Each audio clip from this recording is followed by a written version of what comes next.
হযরত ওমর রাদিয়াল্লাহু তাআলা আনহু বলেন যে নবীজি সাল্লাল্লাহু আলাইহি ওয়াসাল্লামের কাছে যখন ওহী নাজিল হতো,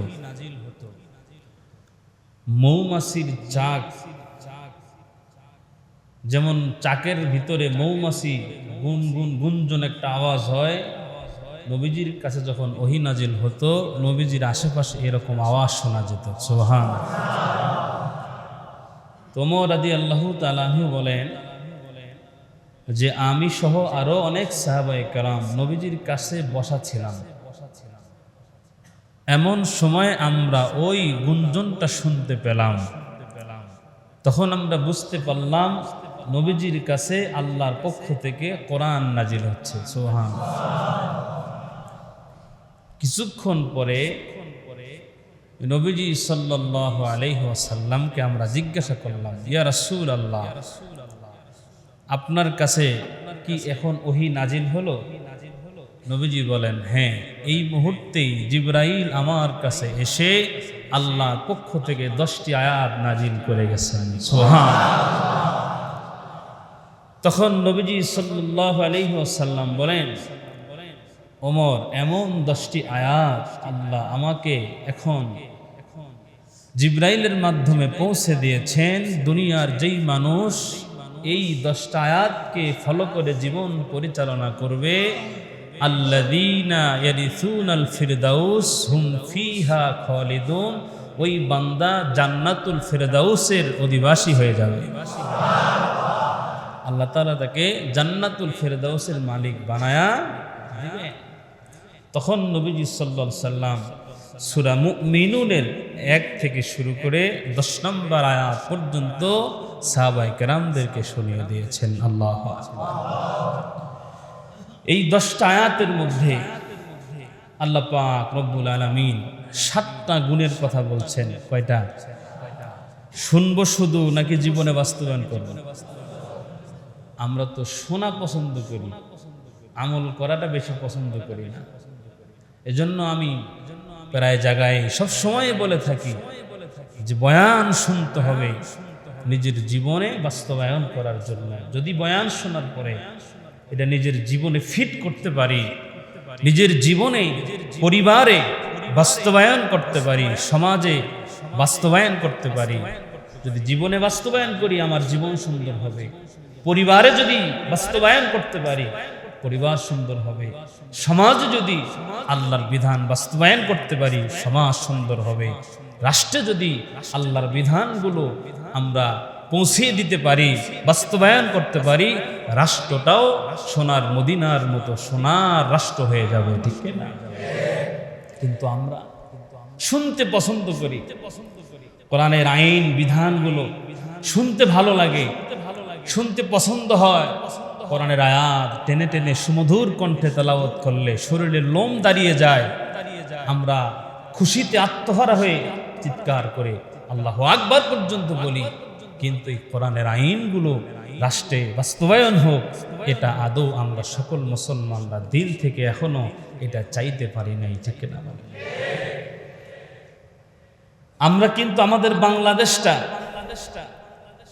এই স্বাধীন হওয়ার পর থেকে আমরা দেখতেছি এই দেশ কিভাবে বিভিন্ন নেতারা এসে, বিভিন্ন প্রধানমন্ত্রীরা এসে রাষ্ট্রটা পরিচালনা করেছেন। ঠিক না?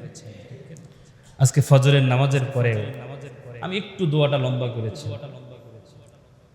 আমি ফরজ নামাজের পরে দোয়া সবসময় লম্বা করি না, মাঝে মধ্যে ফজরে একটু আল্লাহর কাছে বেশি কিছু চাই।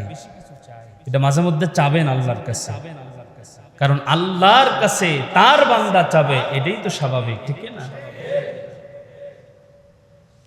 তখন দোয়ার মধ্যে হঠাৎ করে আমার জবান দিয়ে বের হয়ে গেছে, আল্লাহ কোরআন দিয়ে রাষ্ট্র পরিচালনা হলে কেমন দেখা যায় আমরা বাংলাদেশের মানুষ এখনো দেখি নাই। ঠিক না?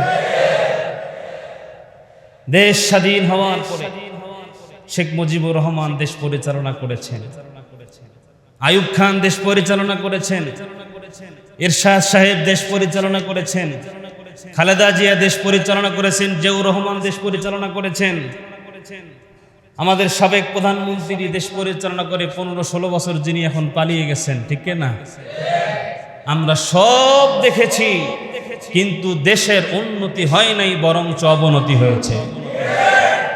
আমরা এখন মুমিন যারা, আল্লাহর আইনকে যারা পছন্দ করি, আল্লাহর বিধান যারা পছন্দ করি, আমরা দিল থেকে আকাঙ্ক্ষা করব, তামান্না করব, ইচ্ছা করব, চেষ্টা করব, কোরআন দিয়ে দেশ পরিচালিত হলে কেমন দেখা যায় এটা আমরা একটু দেখতে চাই, ঠিক না? এটা আমরা দেখি নাই। এটা আমরা মুমিন হিসেবে আমাদের তামান্না হওয়া দরকার, আকাঙ্ক্ষা হওয়া দরকার। সবার তো দেখলাম কে কিভাবে চালাইলো, একটু দেখি না 5টা বছর কোরআন দিয়ে দেশ পরিচালনা হলে এটা কেমন দেখা যায়, ঠিক না? 1971 সাল থেকে শুরু করে 2024 পর্যন্ত এতদিন যখন আব্রাহাম লিঙ্কনের মতবাদ, মানুষের বানানো মতাদর্শ দিয়ে দেশ পরিচালিত হলো, একটু 5টা বছরের জন্য দেখার জন্য হলেও, এটা আমাদের একবারের জন্য হলেও একটু দেখা দরকার যে আল্লাহর আইন দিয়ে সমাজ পরিচালনা হলে সমাজটা কিভাবে চলে, ঠিক না? তবে আমরা বলিষ্ঠ কণ্ঠে বলতে পারি, আল্লাহর কোরআনের আইন যদি বাস্তবায়ন দেশে হয়, চোর থাকবে না, খুন থাকবে না, জেনা ব্যভিচার থাকবে না, দেশের সম্পদ লুট করার সাহস করবে না। কারণ তারা বুঝবে যে কোরআনের শাসন, যদি চুরি করি তাহলে তো আস-সারিকু ওয়াস-সারিকাতু ফাকতাউ আইদিয়াহুমা, দেশের সম্পদ চুরি করলে, কারো সম্পদ চুরি করলে কোরআনের বিধান অনুযায়ী আমার হাত কাটা যাবে। আমি 100 কোটি টাকা দিতে পারবো, কিন্তু হাত দিতে পারবো না। আরেকজনের সম্পদ নেওয়া দূরের কথা। আমার হুজুর একদিন ক্লাসের মধ্যে এই আয়াতের তাফসীর পড়াইতে গিয়ে হুজুর বললেন, সৌদি আরবে গিয়েছিলাম, তো দেখলাম যে একটা মোবাইল পড়ে আছে, আইফোন হবে। আইফোনের তো অনেক দাম, 1.5 লক্ষ টাকা দামের মোবাইল পড়ে আছে, কিন্তু কেউ নেয় না। কি করে না? এটা অনেক আগের কথা। এখন নাকি ইদানিং শুনতেছি যে ওখানে হজ করতে গেলেও চুরি হয়। কি হয়? কিন্তু অনেক আগের কথা। তো মোবাইল পড়ে আছে, কেউ নেয় না। তো এক লোক সাহস করে ওইটা নিয়ে, যেখানে কিছু যদি পড়ে থাকে এটা নিয়ে জমা দেওয়ার জায়গা আছে, ওখানে জমা দিল, এবং যার মোবাইল সে খোঁজ করতে করতে সেখান থেকে নিয়ে গেল। তখনই আসছে খুঁজতে খুঁজতে, তো জিজ্ঞাসা করছে মোবাইলটার দাম কত? বলছে মোবাইলটার দাম মোটামুটি 1.5 লক্ষ টাকা। 1.5 লক্ষ টাকার একটা মোবাইল পড়ে আছে, কেউ নেয় না। যে নিয়েছে ওই লোকটাও নেওয়ার সময় হাত বাড়াইছে, আবার হাত গুটাইছে, আবার বাড়াইছে, এরকম করতে করতে নিয়ে দিয়ে। তো হুজুরে জিজ্ঞাসা করছে, আপনি এরকম করলেন কেন?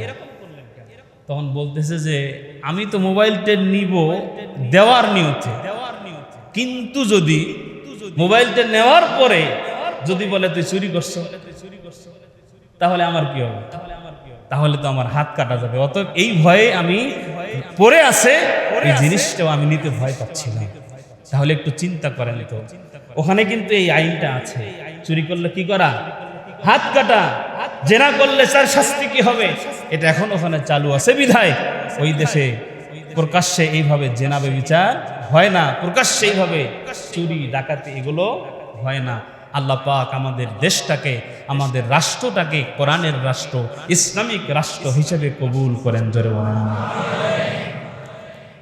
তো আল্লাহ রাসূল সাল্লাল্লাহু আলাইহি ওয়াসাল্লাম এই আয়াতগুলো সাহাবায়ে কেরামদেরকে শুনিয়ে দিলেন। আল্লাহ পাক রব্বুল আলামিন বলেন, কদ আফলাহাল মুমিনুন। আল্লাহ পাক বলেন যে অবশ্যই মুমিনরা সফল হয়ে গেছে। সুবহানাল্লাহ। আল্লাহ কিন্তু বলেন নাই যে মুমিনরা সফল হবে। অবশ্যই মুমিন কি হবে? কদ আফলাহা। আল্লাহ বলেন মুমিনরা সফল হয়ে গেছে। কেমনে? যারা 7টা গুণে গুণান্বিত হবে সেই মানুষগুলো সফলতা অর্জন করবে। দুনিয়ার মুসলমান ইমানদার আল্লাহর গোলামেরা, তো আল্লাহ পাক রব্বুল আলামিন বলেন 1 নাম্বার গুণ হলো আল্লাযীনা হুম ফি সালাতিহিম খাশিউন। জোরে বলুন আল্লাহু আকবার। শেষের 2 আয়াতের মধ্যে আল্লাহ পাক রব্বুল আলামিন বলেন উলাইকা হুমুল ওয়ারিসুন, তারাই হবে উত্তরাধিকারী। কয় তারা কারা? আল্লাহ পাক রব্বুল আলামিন বলেন 7 গুণে গুণান্বিত হবে যারা, জান্নাতুল ফেরদাউসের অধিকারী হবে তারা। সুবহানাল্লাহ। তো 1 নম্বর আল্লাহ পাক রব্বুল আলামিন বলেন আল্লাযীনা হুম ফি সালাতিহিম খাশিউন।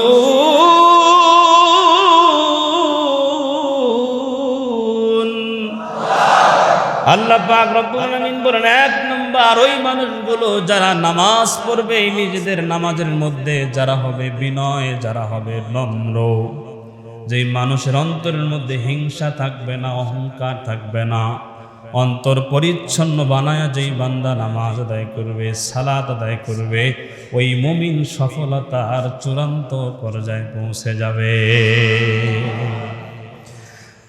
দুনিয়ার মুসলমান ইমানদার আল্লাহর গোলাম, শয়তান সবসময় আপনাকে আমাকে চেষ্টা করবে নামাজ থেকে দূরে রাখার জন্য। কারণ শয়তানের কাজ হলো বান্দাকে আল্লাহর কাছ থেকে জুদা রাখা, শয়তানের কাজ হলো বান্দাকে মসজিদ থেকে দূরে রাখা, শয়তানের কাজ হলো আল্লাহর জিকির থেকে বান্দাকে দূরে রাখা, শয়তানের কাজ হলো গুনার কাজে বান্দাকে জড়ায় রাখা।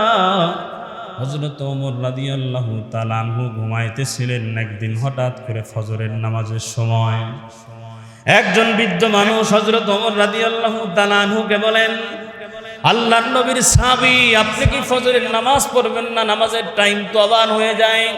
হযরত ওমর রাদিয়াল্লাহু তাআলা আনহু উঠলেন, ওঠার পরে জিজ্ঞাসা করলেন, বৃদ্ধ বাবা আপনি কে? এই ফজরের নামাজের সময় আপনি আমাকে ডেকে উঠাইতেছেন কেন? বৃদ্ধ চাচা ডাক দিয়ে বলতেছেন, আমার পরিচয় হলো আমি ইবলিস। জোরে কন্না আল্লাহু আকবার। কয় তুমি ইবলিস, তো আমাকে নামাজের জন্য ডাকতেছে কেন? কয় আমি অনেক চেষ্টা করে গতকাল ফজরের নামাজের টাইম পর্যন্ত ঘুম পাড়ায়া আপনার জন্য ফজরের নামাজ কাজা করায়া দিয়েছিলাম। আপনি আল্লাহর কাছে ক্ষমা চেয়েছেন, কান্নাকাটি করেছেন, আমার আল্লাহ 10 গুণ বেশি সওয়াব আমলনামায় দিয়ে দিয়েছে। 10 গুণ সওয়াব বেশি দিছে। তো আমার ডেকে দেওয়ার কারণ হলো যে আল্লাহ পাকের কাছে ফজরের নামাজ পড়ে ওই 1 ওয়াক্ত নামাজের সওয়াব নেন, 10 ওয়াক্ত 10 গুণ সওয়াব বাড়ায় আমি দিব না, বিধায় আপনাকে ডেকে দিলাম। শয়তান মানুষকে নেক্সট শুরুতেও কি দেয়? ধোঁকা দেয়। এই জন্য শয়তানকে চিহ্নিত করতে হবে যে আসলেই শয়তানের ওয়াসওয়াসায় আমি গুনাহ করছি কিনা। শয়তানের ওয়াসওয়াসাই তো মানুষ গুনাহ করে। যখনই দেখবেন আপনাকে অনর্থক কাজের মধ্যে শয়তান নিয়োজিত করে রাখছে। একটা ঘটনা আমি আপনাদেরকে শোনাচ্ছিলাম। 2টা বর্ণনা পাওয়া যায়, কেউ বলেন ফজরের নামাজ, কেউ বলেন এশার নামাজ। বৃষ্টির দিনে এক মানুষ নামাজ পড়ার জন্য বের হয়েছেন ঘর থেকে। চলতে চলতে কিছু দূর যাওয়ার পরে হঠাৎ করে পিছলা খেয়ে পড়ে গেছে। আবার গেছেন, আবার কাপড় পাল্টায় ওযু করে আবার আসতেছেন, আবার পড়ে গেছে। তৃতীয়বারের বেলায় যখন বের হয়েছেন, দেখে সামনে একজন মানুষ লণ্ঠন লয়া লাইট নিয়ে দাঁড়িয়ে আছে। এবার জিজ্ঞাসা করছেন, ভাই আপনি কে?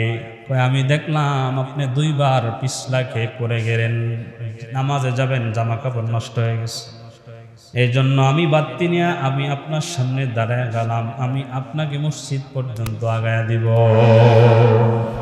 আমি আপনাকে মসজিদ পর্যন্ত আগায়া দিব। এবার মসজিদ পর্যন্ত যখন আগায়া দিলেন, এবার আগায়া দেওয়ার পরে এবার সে ব্যাগে চলে যায়। এবার ওই ব্যক্তি জিজ্ঞাসা করতেছেন, ভাইজান আপনি মসজিদ পর্যন্ত আমাকে আগায়া দিলেন, তো আপনি কি নামাজ পড়বেন না?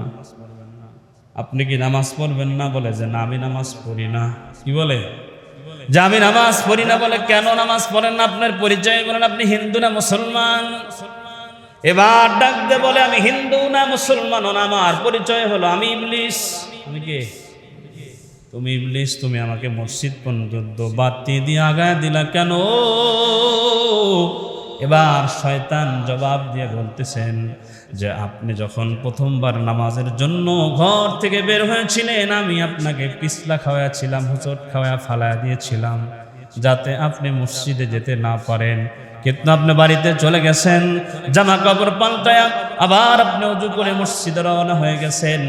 দ্বিতীয়বারও আমি আপনাকে হুচট খাওয়া ফালাইয়া দিয়েছিলাম যাতে মসজিদে যেতে না পারেন। কিন্তু দ্বিতীয়বারও আপনি আবার ফিরে গিয়ে ওযু করে জামা কাপড় পাল্টে মসজিদে যাচ্ছেন। প্রথমবার যখন আপনি ফিরে গিয়েছেন, আল্লাহ পাক রব্বুল আলামিনের কুদরতি কদমে সিজদা দেওয়ার জন্য আপনি আবার যখন ওযু করে মসজিদের দিকে রওনা হয়ে গেছেন, আল্লাহ পাক রব্বুল আলামিন আপনার জিন্দেগীর সমস্ত গুনাহ খাতাগুলোকে ক্ষমা করে দিয়েছে। দ্বিতীয়বার যখন আপনি ফেরত গেছেন, আপনি যখন কাপড় পাল্টায় আবার ওযু করিয়া মসজিদের দিকে রওনা হয়ে গেছেন, আল্লাহ পাক রব্বুল আলামিন আপনার পরিবারের সদস্য যারা আছে সবার জিন্দেগীর গুনাহগুলোকে মাফ করে দিয়েছে। তো আমি আশঙ্কা করতেছিলাম, আবার যদি আপনাকে পিছলা খাওয়ায় হোঁচট খায়া ফালায়া দেই, তো আপনি যদি আবার বাড়িতে গিয়ে ওযু করে আবার মসজিদের দিকে রওনা হয়ে যান, আমি আশঙ্কা করতেছিলাম এবার হয়তো আল্লাহ এই এলাকার সব মানুষদেরকে ক্ষমা করে দিবেন। সুবহানাল্লাহ। এই আশঙ্কায় তৃতীয়বারে আপনি পিছলা খায়া পইরা আবার ফেরত যাবেন, এটা আমি চাই নাই। অতএব আমি আপনাকে মসজিদ পর্যন্ত আগায়া দিলাম। শয়তানের কাজ সবসময় আপনাকে আল্লাহর কুদরতি কদমে সেজদা দেওয়া থেকে, নামাজ থেকে, জিকির থেকে, ভালো কাজ থেকে দূরে সরায় রাখা, ঠিক না? দুনিয়ার মুসলমান ইমানদার আল্লাহর গোলামেরা, মুমিন সফল হবে। মুমিন সফল মুমিনের এক নম্বরের গুণ হলো তারা নামাজে তারা যত্নবান হবে। খুশুর সাথে একাগ্রতার সাথে বান্দা নামাজ আদায় করবে। মুমিন বান্দা যখন নামাজ পড়বে, মুমিন বান্দা আল্লাহকে দেখে দেখে নামাজ পড়বে। সুবহানাল্লাহ। হাদিসের মধ্যে আসছে, আল্লাহ রাসূল বলেন, হে আমার উম্মতেরা, সাহাবীরা শোনো, তোমরা যখন নামাজ আদায় করবে আল্লাহকে দেখে দেখে নামাজ পড়ো। আল্লাহু আকবার। আমরা কি আল্লাহকে দেখতে পারি? না। দুনিয়ার মুসলমান ইমানদার আল্লাহর গোলাম, পরের অংশ আল্লাহর নবী বলেন, তোমরা যদিও আল্লাহকে দেখে দেখে নামাজ আদায় করতে না পারো, তবে অন্তরের মধ্যে এই কল্পনা করে করে নামাজ আদায় করো যে আল্লাহকে আমি দেখতে পারি না, কিন্তু আমি যদিও দেখতে না পারি, কিন্তু আমার আল্লাহ তো আমাকে দেখতেছে। সুবহানাল্লাহ। দুনিয়ার মুসলমান ইমানদার আল্লাহর গোলাম, একটা উদাহরণ আমি দিয়ে থাকি যে একজন অন্ধ মানুষ আসামি হইয়া কাঠগড়ার মধ্যে দাঁড়ায় গেছে বিচারকের সামনে। বিচারকের সামনে দাঁড়াইছে যখন, তখন অনুনয়ের সাথে, বিনয়ের সাথে, আদবের সাথে দাঁড়ায় গেছে। উকিল জিজ্ঞাসা করে, ভাই কি ব্যাপার, আপনি তো অন্ধ মানুষ, আপনি কাঠগড়ার মধ্যে এত অনুনয়ের সাথে, বিনয়ের সাথে কেন দাঁড়িয়েছেন? আপনি তো কাউকে দেখেন না। এবার এই মানুষ ডাক দে, অন্ধ ব্যক্তি ডাক দে, বলেন, উকিল সাহেব, আমি তো বিচারককে দেখি না, কিন্তু আমি দেখতে পারি না অন্ধ হওয়ার কারণে, কিন্তু বিচারক তো অন্ধ নয়। আমি তাকে দেখতে পারি না অন্ধ হওয়ার কারণে, কিন্তু তিনি তো আমাকে দেখতেছেন। আমার কোনো বেয়াদবির কারণে আমার দাঁড়ানোর মধ্যে যদি কোনো সমস্যা থাকে, যদি কোনো বেয়াদবি হয়ে যায়, বিচারক তো আমার শাস্তি বাড়ায়া দিতে পারে, ঠিক কিনা বলে? বিচারক যদি দেখে আমি কোনো বেয়াদবির মতো করে দাঁড়িয়েছি, অথবা আমার আচরণে সে যদি কষ্ট পায়, তাহলে তো আমাকে সে শাস্তি বেশি করে দিতে পারে। আমি দেখতে পারি না অন্ধত্বের কারণে, কিন্তু তিনি তো অন্ধ নন। আমরা আল্লাহকে দেখে নামাজ পড়তে পারি না, নবীজি বলছেন আল্লাহকে দেখে দেখে নামাজ পড়ো, কিন্তু আমাদের ঈমান দুর্বলতার কারণে, ওই অন্ধত্বের মতো আমরা ঈমান দুর্বলতার কারণে আল্লাহকে দেখে নামাজ পড়তে পারি না। কিন্তু এই কল্পনা করা উচিত, অন্ধর মতো, অন্ধ যেমন কল্পনা করছে আমি দেখি না, বিচারক দেখে, আমাকে কল্পনা করতে হবে আমি আল্লাহকে দেখি না, কিন্তু আল্লাহ আমাকে দেখতেছেন। এই কল্পনা নিয়ে যদি আমরা নামাজে দাঁড়াইয়া যেতে পারি, তাহলে আমাদের নামাজ আশা করা যায় আল্লাহর দরবারে কবুল হয়ে যাবে। আল্লাহ পাক রব্বুল আলামিন আমাদেরকে খুশুর সাথে, একাগ্রতার সাথে নামাজ আদায় করার তৌফিক দান করেন। জোরে বলেন আমিন। তো সফল মুমিনের এক নম্বরের গুণ হলো বান্দা বিনয়ের সাথে, নম্রতার সাথে, খুশুর সাথে, একাগ্রতার সাথে বান্দা নামাজ পড়বে। কি করবে? 5 ওয়াক্ত না 1 ওয়াক্ত? শুধু জুমার দিনে পড়লেই তো চলে? আরে আমাদের দেশে কত রকম নামাজি, মন খারাপ করে না বাপ জানেরা। অনেক মানুষ এখানে আসেন শুধু জুম্মার নামাজে আসেন। 7 দিনে একদিন নামাজ পড়লেই কি আল্লাহর জিম্মাদারি আদায় হয়? 7 দিনে একদিন খাইলে হয় নাকি? 7 দিনে যদি একদিন খাইলে না হয়, প্রতিদিন 3 বেলা খাইতে হয়। এটা শরীর ঠিক রাখার জন্য। এই শরীরকে জাহান্নাম থেকে বাঁচাইতে হলে দিনে 5 ওয়াক্ত নামাজ পড়া দরকার, ঠিক কি না? অযথা মানুষ সময় নষ্ট করে নামাজ আসে। আল্লাহ পাক ওই বান্দাদেরকে বুঝ দান করেন, জোরে বলেন আমিন। এজন্য শুক্রবারের নামাজই শুধু হবে না। আবার কিছু লোক আছে মসজিদে শুক্রবারেও আসে না, কিন্তু জানাজায় সবার আগে। কথা কয় না? মসজিদে কোনোদিন নামাজে আসে না, কিন্তু জানাজার নামাজে সবার আগে হাজির। জানাজার নামাজ তো এমন নামাজ, পরিবার থেকে একজন গেলেই আদায় হয় ফরজে কিফায়া। কিন্তু আল্লাহর হুকুম ফরজ নামাজ মসজিদে এসে আমি পড়ি না, আফসোস। আবার দেখবেন আরো ভদ্র নামাজি কিছু আছে, যারা জানাজায়ও যায় না, 5 ওয়াক্তও আসে না, জুম্মাও আসে না, ওরা ঈদের নামাজে সামনে কাতারে থাকে। কথা কয় না? আসে না? নাই? ঈদের নামাজ পড়তে গেছে সকালবেলা, ঈদের নামাজ ওয়াজিব, অথচ ফজরের নামাজ ফরজ, খবর নাই, ঠিক কি না? আমাদের দেশে আমরা দেখতে পাই, আমাদের দেশের মধ্যে কিছু নেত্রী আছে, নেত্রী ইফতার করতে যায়। কই যায়? ইফতার পার্টিতে, ইফতার মাহফিল ইফতার করতে যায়, কিন্তু পর্দার খবর নাই, ঠিক কি না? বলেন যে পর্দা করা ফরজ, ফরজকে লঙ্ঘন করে সুন্নাত আদায় করতে পার্টিতে যায়। এর থেকে নির্লজ্জ বেহায়া আর কেউ হতে পারে না, ঠিক কি না? এই জন্য আমরা শুধু বাৎসরিক নামাজি না হয়ে, সাপ্তাহিক নামাজি না হয়ে আমরা নিয়মিত নামাজি হব ইনশাআল্লাহ। আল্লাহ আমাদেরকে তৌফিক দান করেন, আমিন। দুনিয়ার মুসলমান ইমানদার আল্লাহর গোলামের আসুন। তো 1 নাম্বার সফল মুমিনের গুণ আমরা পাইলাম, বান্দা নিয়মিত নামাজি হবে।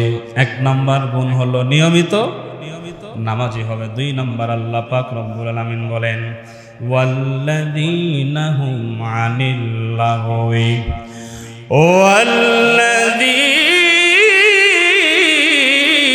হুম আনিল লাগওয়ি মুরিদুন।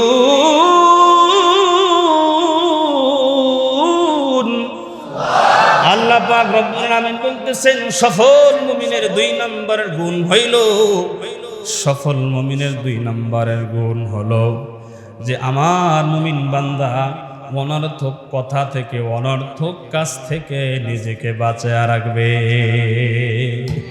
যারা মুমিন হবে, যারা সফলতা অর্জন করতে চায়, এদের 2 নম্বরের কাজ হলো তারা অনর্থক কথা বলবে, অনর্থক কাজ করবে না। অনর্থক কথা কি? যেই কাজে কোনো উপকার নেই, যেই কাজে কি নাই, উপকার নাই, ওটাই অনর্থক কথা। যেই কাজে উপকার নাই ওটা অনর্থক। তার মানে যেই কাজে উপকার নাই ওই কথা বললে কি হয়? গুনাহ হয়। কি হয়? আমরা বলেন তো সারা দিনে কাজের কথা বেশি বলি না অনর্থক কথা বেশি বলি? অযথা অযথা অযথা এমন বক্তব্য 4 দোকানে বসে দেয়, মনে হয় দেশের প্রেসিডেন্ট। কথা বলে না। নিজের দিকে যতটুকু ফোকাস দেয় তার থেকে মানুষের সমালোচনা, মানুষের দোষ, মানুষের গীবত নিয়ে পড়ে থাকে বেশি, ঠিক না? এটা আমাদের নেচার হয়ে গেছে। নিজের ফিকির করি না, নিজের সন্তানের ফিকির করি না। আমার সন্তান যে লাইনচ্যুত হয়ে যাচ্ছে, আমার বিবি যে জাহান্নামের দিকে যাচ্ছে, আমার মেয়ে জাহান্নামের দিকে যাচ্ছে, এই ফিকির আমার নাই। আমি পড়ে আছি অমুকের বিবিরে নিয়া, কথা ঠিক না? অমুকের ছেলের নিয়া, অমুকের মেয়ের নিয়া 4 দোকানে বসে বসে চা খাচ্ছে আর আরেকজনের সাথে গল্প করছে। জানো অমুকের মেয়েটা ভালো না, অমুকের ছেলেটা ভালো না, অমুকের বিবি ভালো না, অমুক ভালো না, অথচ নিজেই যে ভালো না, নিজের মেয়ে বউ ভালো না, এই খবর বেটার নাই, ঠিক না? চালাক ওই মানুষটা যে নিজের ভালোটা আগে বুঝে। কিন্তু আমরা আবার খাবারের সময় কিন্তু আগে নিজেরটা ভালো বুঝি। কথা হয় না? জুমার নামাজের পরে দাওয়াত, কিসের পরে? আব্বা জানরা রাগ করেন না, জুমার নামাজের পরে দাওয়াত। আমরা যা দেখি 1 ব্যাচ খাওয়া অর্ধেক শেষ। আর কি ব্যাপার? তো হুজুর ফরজ পরেই চলে আসছি। আবার গর্ব করে আমাকে বলে, কি কয় আমার মুসল্লি আছে, আমাকে একদিন বলছে, হুজুর আজকে দাওয়াত তো খিদা লাগছে, ওই ফরজ পরেই চলে আসছে হুজুর। আমি বলি সবের কাজ করছে। আছে না নাই বলেন? যদি জিলাপি দেয়, জিলাপি বাদ দেন, যদি ভুনা খিচুড়ি দেয় গরুর গোস্ত দিয়া, তো কথাই নাই। পটলা নিয়ে মারামারি আছে না? খাবারটা সবার আগে, নিজের ভালোটা বুঝি, যে নিজে জাহান্নাম থেকে বাঁচতে হবে, কবরে আযাব থেকে বাঁচতে হবে, এটা বুঝলাম না, আফসোসের বিষয়। ঠিক আছে, অনর্থক কাজ থেকে, অনর্থক কথা থেকে মুমিন নিজেকে গুটায় রাখবে, বাঁচায় রাখবে ইনশাআল্লাহ। আল্লাহ তাআলার কাছে আমরা দোয়া করব, চেষ্টা করব অনর্থক কথা জবান দিয়া বলবো। আল্লাহ কোরআনে বলছেন, ইয়া আইয়ুহাল্লাযীনা আমানুত্তাকুল্লাহ, হে ঈমানদারেরা আল্লাহকে ভয় করো, কুলু কওলান সাদীদা, যখন কথা বলবা সঠিক কথা বলবা, যেটা সঠিক সেটা বলবা, যেটা বেঠিক সেটা বলবা না। যখন অন্যায় হবে এই জবান দিয়ে অন্যায়ের প্রতিবাদ করবা, চগলখুরি করবা না, গীবত করবা না, সমালোচনা করবা না, পরনিন্দা করবা না। জবানকে যদি হেফাজত করতে পারো, আল্লাহর নবী বলেন হাসতে হাসতে জান্নাতে যাবে। আমাদের যত গুনাহ হয়, গুনার সেন্টার জবান। কি জবান? সেন্টার হলো জবান। একজনের সাথে মারামারি হয়, আগে কি ডাইরেক্ট মারামারি হয় না, ঝগড়া লাগে? জবান দিয়ে ঝগড়া লাগে। আর ঝগড়া লাগে কখন? অনর্থক কথা হয়। কথা বলেন, প্রয়োজনীয় কথায় কখনো কি হয় না, খালেদ সাইফুল আইবি সাহেব হুজুর কিন্তু চিনেন, বয়ান করে হুজুর। হুজুর বলতেছে একদিন রাত্রি ৩টার সময় আমার কাছে ফোন আসছে। হুজুর বলতেছেন যে ফোন আসছে, একজন লোক বলতে, হুজুর ভালো আছেন? হ্যাঁ আলহামদুলিল্লাহ ভালো আছি। তো হুজুর আপনার সাথে একটু কথা বলতে পারি? যে বলেন। হুজুর মোবাইলে মিনিট কিনছিলাম তো, সকাল 6টায় শেষ হবে, এখনো 20 মিনিট বাকি আছে। মানে ওর মোবাইলে এখনো 20 মিনিট আছে, এই জন্য হুজুর দেখে দিছে। চিন্তা করতে পারে, আছে না নাই বলেন? অযথা অযথা সময়ের মূল্য নাই। আমি একদিন বলেছিলাম সময় অনেক দামি জিনিস, এই জন্য আল্লাহ বলছেন ওয়াল আসর, সময়ের সফল। সময়কে যারা মূল্যায়ন করতে জানে না, ওরা দুনিয়াতেও সফল হতে পারে না। ঠিক না? কিছু রিক্সাওয়ালা দেখবেন থাকলে মাইন্ড করে নেবেন, ধরেন 500 টাকা হয়েছে, আইসে বসে রয়েছে, ভাই যাবেন? কি কয় মুরব্বী যাবেন? এখন তো মুরব্বী এখন টপিকে আছে, এখন যুবকরা এই মুরব্বী,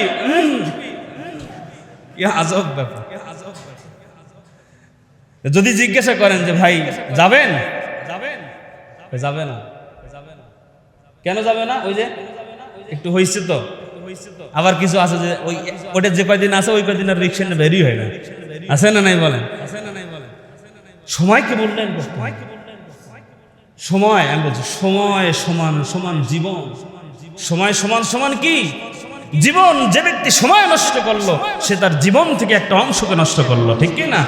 আর যে ব্যক্তি সময়কে মূল্যায়ন করলো, সে তার জীবনকে অর্থবহ করে তুললো। ঠিক, জীবনকে সে পরিপূর্ণ করলো। এই জন্য সময়কে কাজে লাগানোর জন্য আমরা চেষ্টা করব। অনর্থক কাজ করে, অনর্থক কথাবার্তা বলে আমরা আমাদের সময়কে নষ্ট করবো না ইনশাআল্লাহ।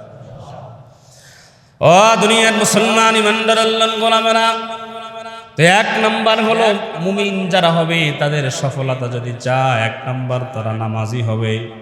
2 নাম্বার হলো অনর্থক কথা থেকে, অনর্থক কাজ থেকে মুমিনরা নিজেদেরকে বিরত রাখবে। 3 নাম্বার আল্লাহ পাক রব্বুল আলামিন বলেন ওয়াল্লাযীনা হুম লিফুরুজিহিম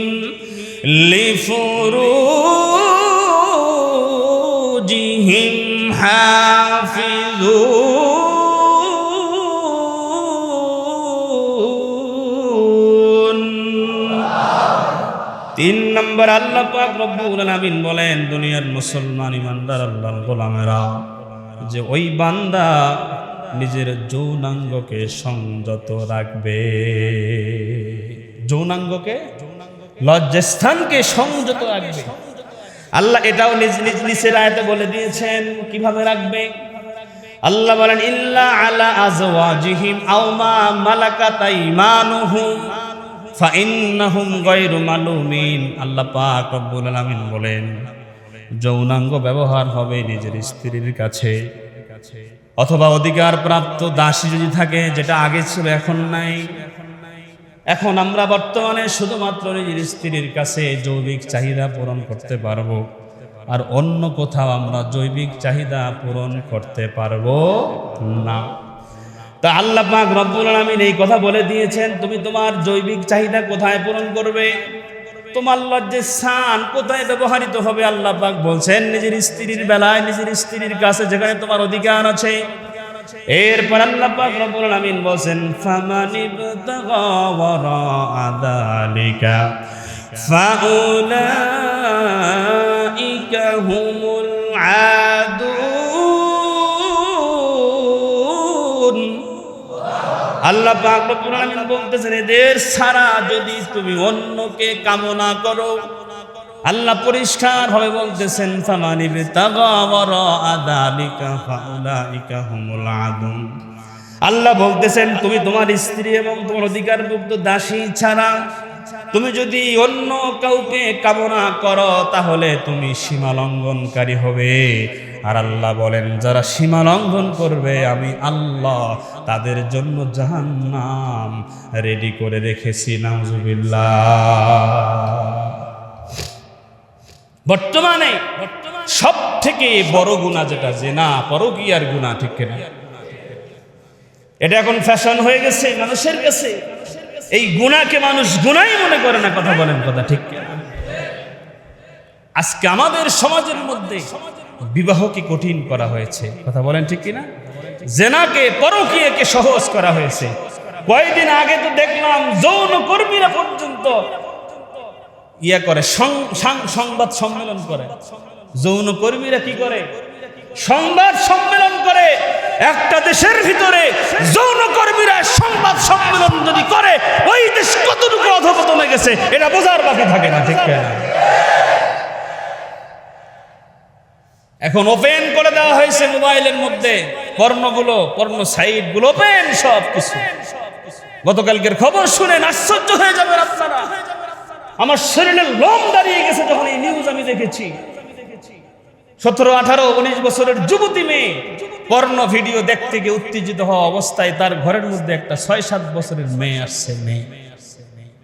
যুবতী মেয়ের ঘরে ছেলে যায় নাই, প্রাপ্তবয়স্ক ছেলে না, একটা ছোট বাচ্চা গেছে। তার যৌবিক চাহিদা সে ওই ছোট বাচ্চার সাথে পূরণ করতে গেছে। নাউজুবিল্লাহ। কল্পনা করতে পারে না, কল্পনা করতে পারে না। শুধু তাই নয়, যখন সে তার কামনা বাসনা পূর্ণ করতে পারে নাই, রাগের মাথায় কুড়াল দিয়ে, শাবল দিয়ে ছোট বাচ্চাকে হত্যা করেছে। আমরা কোথায় আছি? কোন সমাজে বসবাস করছি? আজকে আমরা বিবাহ দিতে গেলে আমাদেরকে বছর বয়স সরকার নির্ধারণ করে দেয়, ঠিক কিনা বলেন? যারা দেশ পরিচালনা করেন তারা বিবাহের জন্য বয়সের সীমা যদি নির্ধারণ করে দেওয়ার যদি ক্ষমতা রাখতে পারেন তো আপনাদেরকেই ক্ষমতা রাখতে হবে। এই বয়সের আগে কেউ ব্যভিচারে লিপ্ত হবে না, ঠিক কিনা বলেন? আপনারা বিবাহের সময়সীমা নির্ধারণ করে দিয়া পার্কে, রিসর্টে সব কিছু ওপেন করে দিয়েছেন। যুবক যুবতীরা অবিচারে অবৈধ মেলামেশায় লিপ্ত আছে, ঠিক কিনা? এর দায়ভার কে নেবে? আজকে আমরা বলি যে ছোট বাচ্চা বিবাহ দিলে সে বাচ্চাকে কিভাবে লালন পালন করবে, সে তো বিবাহ। হযরত আয়েশা রাদিয়াল্লাহু তাআলা আনহার বিবাহ হয়েছিল কত বছর বয়স? আজকে আমরা আধুনিকতার নামে যখন কিনা আল্লাহর কোরআন নবীর হাদিসকে অমান্য করে দেশকে ডিজিটাল করতে যাচ্ছি, দেশ উন্নতির দিকে না যে আরো ধ্বংসের দিকে যাচ্ছে, ঠিক কিনা? আল্লাহর আইন নবীর সুন্নাহকে ফলো করতে হবে। আফসোস লাগে আমাদের সমাজের এই বাস্তবতাগুলো যখন আমাদের চোখের সামনে আসে। এজন্য ভাই, আমরা যদি সমাজে শান্তি চাই, আমরা যদি আমাদের ছেলে মেয়েদেরকে সুরক্ষিত রাখতে চাই, কোরআনের বিকল্প, সুন্নাহর বিকল্প নাই, ঠিক কিনা বলেন? আপনি কি বলতে পারেন যে আপনার মেয়েটা 7 বছর বয়স, 6 বছর বয়স, এই ছোট্ট বাচ্চাটা আপনার আপন ভাইয়ের ঘরে খেলতে গেলে নিরাপদ? আপনি গ্যারান্টি দিতে পারবেন না, ঠিক না? পারবেন না গ্যারান্টি দিতে। কোথায় আছি আমরা?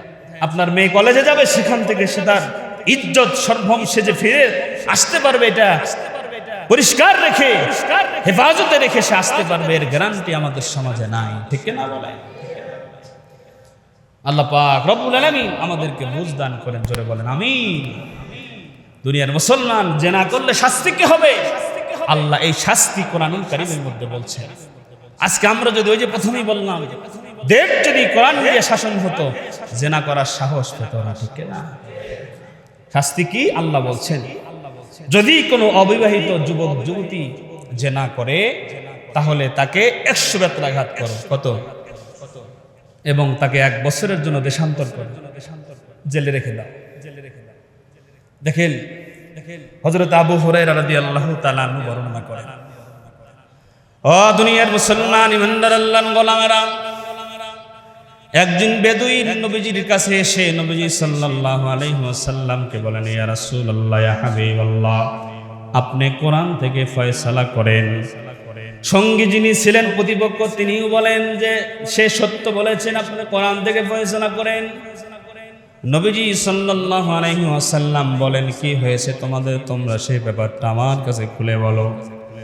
এই বেদুইন ডাক দিয়ে বলতেছেন যে আমার ছেলে ওনার বাড়িতে কামলা খাটতো, কাজ করত, আমার সন্তান, আমার ছেলে তার স্ত্রীর সঙ্গে ব্যভিচার করেছে, নাউজুবিল্লাহ। এখন আমি এই লোককে আমি কিছু উপঢৌকন দিয়েছি, কিছু টাকা পয়সা দিয়ে দিয়েছি, উট দিয়ে দিয়েছি, দিরহাম দিয়ে দিয়েছি, এবং আমি আমার সন্তানকে আপনার কাছে নিয়ে এসেছি। তারা আমার সন্তানকে 100 বেত্রাঘাত করতে চেয়েছিল এবং আমার সন্তানকে দেশান্তর করতে বলেছিল, কিন্তু আমি আপনার কাছে এসেছি।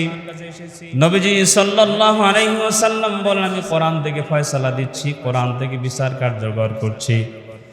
আপনি যে সম্পদগুলো তাদেরকে উপঢৌকন হিসেবে দিয়েছেন, জরিমানা দিয়েছেন, সেগুলো আপনি ফেরত নেবেন, এবং আপনার সন্তান যেহেতু অবিবাহিত, আপনার সন্তানকে 100 বেত্রাঘাত করা হবে এবং 1 বছরের জন্য দেশান্তর করা হবে। হযরত নবী করিম সাল্লাল্লাহু আলাইহি ওয়াসাল্লাম উনাইসকে ডেকে বলেন, উনাইস, তুমি চলে যাও ওই মহিলার কাছে, ওই মহিলা যেহেতু বিবাহিত, তাকে রজম করো। রজম অর্থাৎ হলো তাকে পাথর মেরে মানুষের সম্মুখে দুনিয়ার জমিন থেকে বিদায় করে দাও। বিধানকার আল্লাহ বলছেন, যদি বিবাহিত হওয়ার পরেও, স্বামী থাকার পরেও যদি কেউ কোনো নারী ব্যভিচার করে, স্ত্রী থাকার পরেও কোনো পুরুষ যদি ব্যভিচার করে, তাকে জনসম্মুখে মানুষের সামনে তাকে তোমরা পাথর মেরে হত্যা করো। এইরকম 1টা 2টা বিচার যদি বাংলার জমিনে করা হতো, নারীর কাছেও কেউ ঘেঁষতে পারত না, ঠিক না? সাহস পেত না। আমরা জরিমানা ধরি, কি ধরে? জরিমানা ধরে। তো যার টাকা আছে ও চিন্তা করে যে সমস্যা কি, করতে থাকি। যার কারণে ঢাকা বিশ্ববিদ্যালয়ে এক ছেলে, আমরা খবরে পড়েছিলাম, সে কিনা জেনা করতে করতে 100 নারীকে ধর্ষণ করেছে। এটার নাম সোনার দেশ। এই জন্য ভাই, শান্তি যদি পেতে চাই কোরআনের কাছে ফিরে আসতে হবে, ঠিক কিনা বলে? এই জন্যই তো ওই যে আইনুদ্দিন গজল কতবার শুনছেন আপনারা, সমাধান চাও যদি জীবনে মরণে ফিরে যাও, খুঁজে নাও চোখ রাখো। সমাধান প্রত্যেকটা সেক্টরে সমাধান যদি পেতে চাই, আমাদেরকে কোরআনের আইনগুলোকে ফলো করতে হবে। যদি মুমিন মুসলমানেরা কোরআনের আইনকে ফলো করতে পারত, কোরআনের কাছে সারেন্ডার হতে পারত, আমরা শান্তিময় জীবন খুঁজে পেতাম, ঠিক নাই? তো কোরআনের আইন মানবো কি? কোরআন তো মুসলমান পড়তেই পারে না, পড়েই না।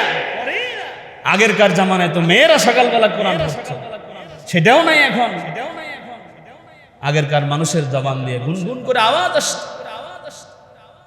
বাইজিদ বুস্তামি রহমাতুল্লাহ আলাইহির ঘটনা শুনে ওস্তাদের কাছে নিয়ে গেছেন, নিয়ে যায় বলতেছেন যে আমার ওস্তাদকে নিয়ে আসছি, আমার ছেলেকে নিয়ে আসছি। বাইজিদ বুস্তামির মা বলছেন ওস্তাদের কাছে যে আমার সন্তানকে আলেম বানায় দেন, হাফেজ বানায় দেন। পর্দার আড়ালে দাঁড়িয়ে আছেন, সন্তানকে আউযুবিল্লাহ বিসমিল্লাহ বলে একটু সবক দিয়ে দিচ্ছেন। বাইজিদ বুস্তামি রহমাতুল্লাহ আলাইহি পড়া শুরু করেছেন, 1 পারা থেকে 17 পারা পর্যন্ত মুখস্থ শোনায় দিয়েছেন। আর আস্তে কোন সুবহানাল্লাহ। ছোট মানুষ একেবারে শুরু থেকে কত পারা পড়ছে, অবাকের বিষয়। এখন ওস্তাদ রাগ হয়ে গেছে বাইজিদ বুস্তামির মায়ের উপরে, আপনি আমার সাথে কি ফাজলামো করেন? আপনার সন্তানকে আনছেন শেখানোর জন্য, সে তো 1 থেকে 17 বার মুখস্থ শোনায় দিয়েছে আমাকে। তখন বলছে যে হুজুর, আল্লাহর কসম, আমার সন্তানকে আমি কোনো ওস্তাদের কাছে পড়াই নাই। তখন বাইজিদকে জিজ্ঞাসা করছে, বাবা তুমি বলো তো, তুমি কিভাবে 17 পারা পর্যন্ত মুখস্থ করলে? বলে আমি যখন জন্মগ্রহণ করেছি, জন্মগ্রহণের পর থেকে আমার মা যখন আমাকে দুধ পান করাইতো, আমার মা কোরআন তেলাওয়াত করতো, আমার মা রান্না করতো, আমার মা কোরআন তেলাওয়াত করতো, আমার মা খানা খাওয়াইতো, আমার মা কোরআন তেলাওয়াত করতো, আমার মা সব সময় কাজের মধ্যে কোরআন তেলাওয়াত করতো। আমার মার কোরআন মুখস্থ 17 পারা, আমার এই 17 পারা মায়ের জবান থেকে শুনতে শুনতে আমি 8-9 বছরে মুখস্থ করে ফেলেছি। চিন্তা করতে পারেন? আপনারা নাম শুনছেন, নাম ভুলে গেলাম, জালালউদ্দিন রুমি রহমতুল্লাহ। সম্ভবত উনি কিছু কিতাব লিখেছিলেন নিজের হাত দিয়া, নিজের হাত দিয়া। আগের জামানায় তো আর এরকম প্রিন্ট করা যাইত না, কম্পিউটারে লিখে এরপরে বের করা যাইত না, ওই সময় নিজের হাতে লেখা হতো। তো নিজের হাতে লেখছেন, তো সফরে যাচ্ছেন, ডাকাত ধরছে। কি ধরছে? ডাকাত তো আর হুজুর চেনে না, ডাকাতের দরকার কি? টাকা। ধরছে, যা আছে সব দিছে, তো কিতাবগুলো নিয়ে নিছে। তো কিতাবগুলো যখন নিছে তখন বলে, বাবা সব নাও, আমার কিতাবগুলো আমাকে দাও, আমার কিতাবগুলো খুব দরকার। তো কেন? ওই কিতাবগুলোর মধ্যে অনেক ইলম, অনেক কোরআন হাদিসের বাণী লেখা আছে। তখন ডাকাত বলছে, কিতাবই যদি জ্ঞান হয়ে থাকে, তা আমি যখন সব থেকে বড় জ্ঞানী, আমার কাছে কিতাব আছে, তোমার কাছে তো নাই। তখন জালালউদ্দিন রুমি রহমতুল্লাহ চিন্তা করছেন যে আসলেই তো কথা কিছুটা হলেও সত্য আছে। আমার কাছে কিতাব যদি না থাকে তাহলে আমি জ্ঞানী না, যার কাছে কিতাব আছে, কিতাবের মধ্যে যদি আসল জ্ঞান থাকে তো তো জ্ঞানী। সেদিন থেকে নিয়ত করছে যে আজকে থেকে যত ইলম আমি অর্জন করব সব দিলের মধ্যে নেব, আর কিতাবে লিখবো না। আল্লাহু আকবার। তাদের জীবনী কেমন ছিল? সময় নাই, আমার আরো একটা ঘটনা মনে হয়েছে, বলতে পারলাম না। খেয়াল করেন আমাদের আকাবিরিনরা, তাদের মারা কেমন ছিল, আর আজকে আমরা মারা কেমন, আমরা বাবারা কেমন। আজকে আমরা আমার সন্তানকে মোবাইল দিয়ে দিয়ে ভাত খাওয়াই, গান শুনে শুনে ভাত খাওয়াই, নাচ দেখে দেখেও ভাত খাওয়াই। আচ্ছা একটু পরিবর্তন করেন না, বুঝলাম যে মোবাইল যারা খাচ্ছে না, একটা কোরআন তেলাওয়াত দেন। কথা বলেন, এই কোরআন তেলাওয়াতটা শুনতে শুনতে সে ভাতটা খায়। যেহেতু ডিজিটাল যুগ, মোবাইল দেখাবেনই আপনি, তো আপনার সন্তান কোরআন তেলাওয়াত শোনান, একটা ইসলামিক গজল শোনান, একজন ভালো আলেমের বয়ান শোনান। না, গান শোনানো লাগে। এটা কি মুসলমান করতে পারে? ছোটবেলা থেকে গান শেখাচ্ছেন, গান শোনাচ্ছেন, বড় হয়ে ভালো হবে কিভাবে বলেন? কিভাবে এই সন্তানকে ভালো মানুষ হিসেবে গড়ে তুলবেন? এটা